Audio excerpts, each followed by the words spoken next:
On the night of my birthday celebration, my mother stood and lifted her wine glass.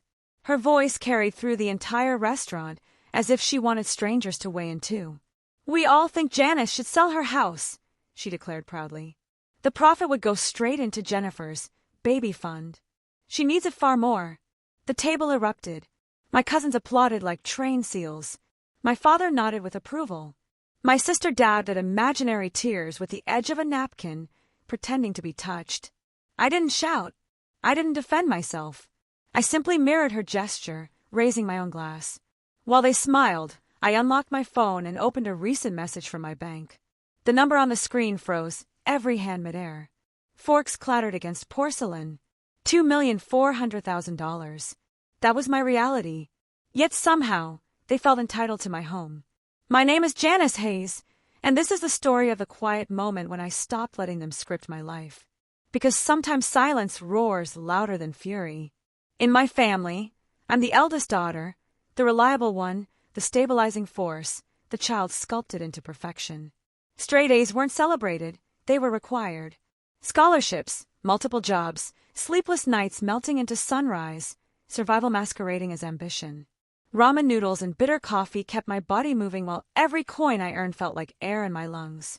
Meanwhile, Jennifer drifted through life like a balloon kept afloat by other people's breath.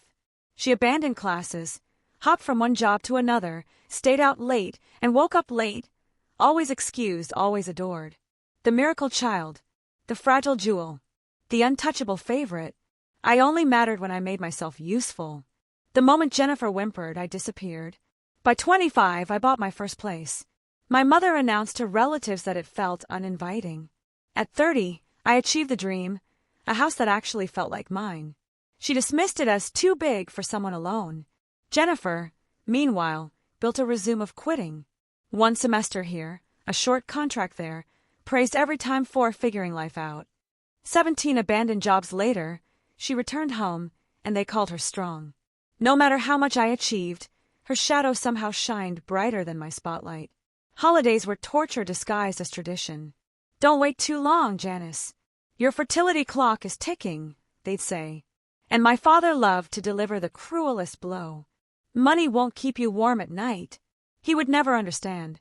Wealth was the only reason I survived long enough to expand my warmth. Money fed me when they didn't. Jennifer enjoyed shopping sprees on Dad's card. I cycled through the same winter coat for 5 years straight. My triumphs were treated like lucky accidents, while her disasters were seen as destiny. At that birthday table, history repeated itself. I was the greedy one again, the undeserving one, the one who owned too much and still wasn't enough. But something inside me fractured, quietly, permanently. And for the first time, I refused to bend. In the weeks that followed, the quiet inside me became deafening. I no longer chased recognition like scraps tossed to a hungry dog. But healing from years of emotional starvation is slow torture. Work became my refuge. 12-hour shifts, spreadsheets and finance models. Numbers made sense. Unlike family, numbers rewarded effort. One promotion, then another. Colleagues applauded. My boss praised me. But once the clapping ended, I returned home to silence. "No, how was your day?" "No, I'm proud of you." Jennifer always found a way to twist the knife. "You'll die alone in that giant house," she once sneered. I laughed outwardly. Inside, the comment left a bruise. Nights stretched endlessly. I sat alone on the sofa with lukewarm takeout and a forgotten glass of wine. Scrolling through social feeds felt like watching life from behind a locked door, baby photos, wedding snapshots, vacations, group hugs. And me, invisible. The successful mistake. Sometimes I wondered if solitude was my curse. If their approval was a prize designed for me to lose. Because in their eyes, Jennifer's repeated failures outweighed my hardest-won victories. Every time she stumbled, I was told to catch her. Every time I soared, they pulled me back to earth.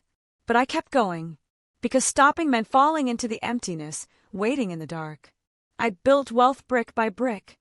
Paychecks, bonuses, investments, calculated risks. My assets grew into millions.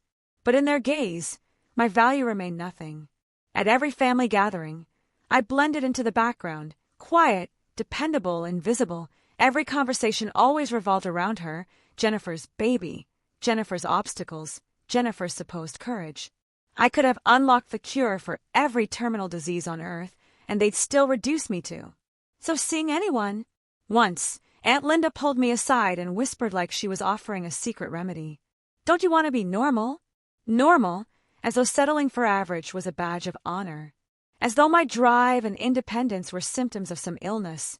I forced a polite smile, swallowed every sentence trying to claw its way out, and returned to scrubbing dishes while Jennifer snored on the couch like a pampered puppy. That was my life for years. I mastered the quiet endurance, biting my tongue until it bled, letting them label me as cold, distant, arrogant. They mistook silence for weakness, never realizing I was gathering strength. Because I was waiting for the moment I could look them in the eyes and let the truth speak for me. Not to earn their applause, but to prove to myself that all the nights I survived without them had meaning.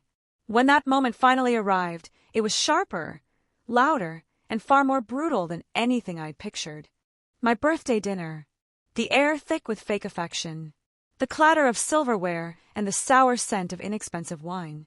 Then my mother stood, the signal for disaster. Her voice climbed over everyone else's. "We've talked," she announced, dramatic and self-satisfied. "Janice should sell her house. Jennifer's baby comes first. That money will help her." My cousins slapped their hands together on cue. Dad grinned like she'd solved world hunger. Jennifer dabbed at her dry eyes, pretending she was overwhelmed by generosity. I sat frozen, fork suspended midair. They genuinely expected me to gift them the home I sweat and sacrificed for, the place I built brick by brick with my sanity. Jennifer leaned toward me, her voice trembling in practiced sweetness. "That's so kind of you, Janice. I knew you'd save us." Sugar-coated daggers. The snap inside me was silent, not screaming rage, but icy clarity. I lifted my wine glass, sipped, savoring the pause, then reached calmly for my phone. "So," I said lightly, "sell my house?" "Yes," my mother replied firmly. "Family helps family." I echoed her words, soft enough to sting. "Family helps family. Good to know." My thumb tapped the screen. "Let me share something." The email I'd skimmed earlier, ordinary before, now the perfect blade. "Dear Miss Hayes," I read aloud. The room fell still, every gaze locked on me. "We are pleased to inform you, your managed assets now exceed $2.4 million. The sentence hung in the air like thunder. Fork stopped. Smiles died. Jennifer's jaw dropped. Brandon's brain visibly tried to calculate.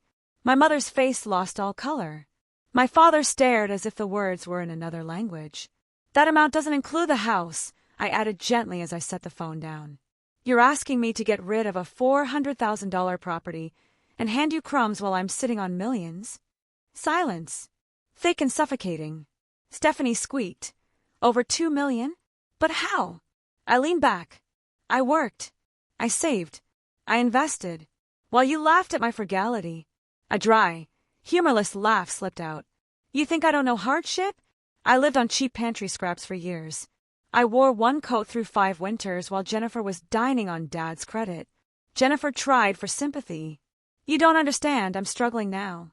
"No," I cut in coldly. "You're reckless. And you expect me to bleed for your choices." My gaze swept across their guilty, terrified faces. "You never requested support. You demanded my life." I rose slowly, my chair scraping like a warning. All the anger I swallowed for decades finally exhaled. "This celebration is finished. Leave. No yelling. No tears. Just the truth. They didn't walk out with my home, but they left carrying a reality they could no longer ignore." Their phones erupted the second they hit the driveway. Text after text poured in. Guilt, manipulation, venom. "Mom, you embarrassed us. We were only trying to help Jennifer." "Dad, you've shamed the whole family." "Jennifer, I hope your money keeps you warm forever." I stared, half amused. If this was their version of love, no wonder I had spent so long freezing. Stephanie chimed in, bringing up Uncle Ray as if that somehow justified their greed. Tyler called me heartless. Aunt Carol quoted scripture at me. Big heads topple hardest. I set my phone aside and breathed for the first time in years. Silence didn't feel lonely. It felt like armor. Then Brandon escalated things. A certified letter, stamped with a lawyer's name, accusing me of breaking some imaginary promise. I burst into laughter right at my desk. When I forwarded it to my attorney, Michelle, she nearly wheezed. "This wouldn't scare a toddler," she said. Pathetic threats from people drowning in entitlement. Still, the message was clear. They weren't stopping at guilt or emotional blackmail. They were ready to weaponize paperwork. But I refused to blink. I'd forgotten to leave the family group chat, so the notifications kept coming like smoke alarms. Later, Tyler's girlfriend, Hannah, messaged me privately. "I think the way they're treating you is unfair. Not everyone thinks you're the bad guy." That tiny spark of support felt like fresh air in a burning house. Someone saw what I'd been trying to show for years. Then came the knock. My mother, hair a mess, mascara street, voice cracking. "Janice, please, we can work this out. We'll buy you a car, Will." I stepped in, slicing her sentence clean. "I don't need bribery. I want respect." And every time you picked Jennifer's tears over my sacrifice, her eyes filled again. "You'll be lonely," she whispered. I straightened my back. "I regret only one thing, waiting 32 years to say no." She walked away smaller than she arrived. I didn't shrink with her. That night, I poured a glass of wine and reread the bank email. 2.4 million. My achievements. My endurance. My proof. Calls rolled in relentlessly, begging, demanding, accusing. And I let the phone vibrate itself into exhaustion. For decades, I scraped for scraps of acknowledgement. Now they were the ones starving for my attention. The shift was exhilarating, a dizzying taste of justice. Birthdays they forgot. Nights I stayed late, building a life no one respected. Every disguised insult. Every reminder that I was the shadow cast by Jennifer's light. Then it hit me. I had already been alone all this time. But now, at least I wasn't invisible. I was undeniable. Morning broke, golden and clean. No buzzing. No shame lingering in the air. Just peace. I sat at the same dining table where the entire facade had shattered. Where my mother announced my home as their property. Where they applauded my supposed generosity. Where Jennifer dabbed at fake tears like she was performing on stage. And I understood something simple and devastating. I didn't lose a family. I lost the illusion that I ever had one. They never celebrated me. I was useful, not loved. A resource, not a daughter. Real family shows up. Real family asks what makes you happy. Real family doesn't measure affection in dollar signs. I once thought boundaries were brutality. That no was a selfish word. But boundaries are survival. And refusing to be drained is freedom. So I built my own tribe. Friends who remember the small details. Coworkers who recognize the work I do. Neighbors who bring medicine when I'm sick and biscuits for my dog. And yes, they know his name. That is family too. And Jennifer, she'll have to grow up now.